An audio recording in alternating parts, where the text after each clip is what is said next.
Moving into a tiny apartment wasn't just a change of address.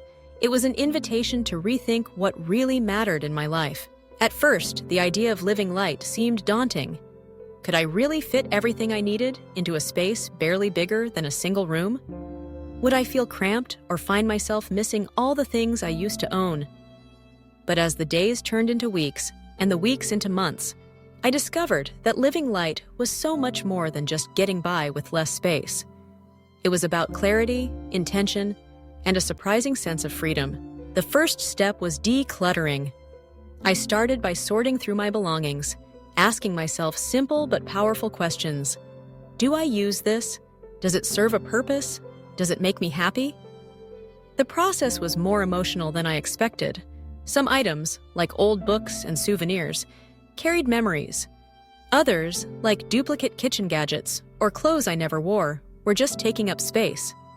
With each decision to let something go, I felt a little lighter.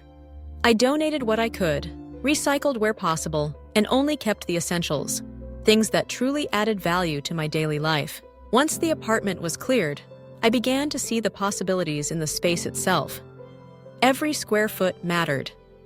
I invested in furniture that could multitask, a bed that folded into the wall, a table that doubled as a desk, and shelves that reached up rather than out.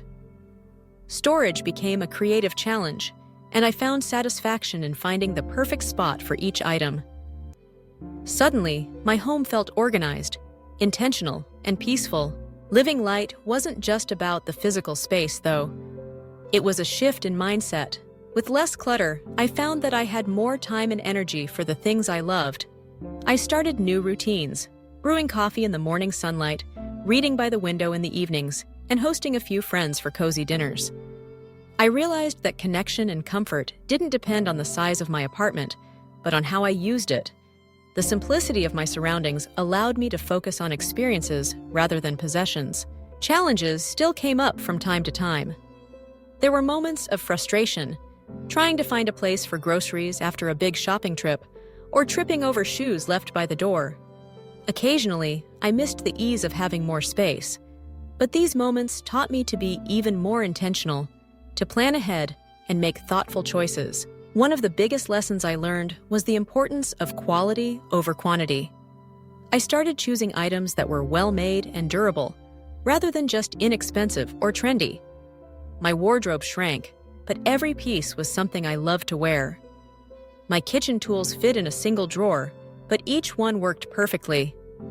This approach spilled over into other parts of my life too, from the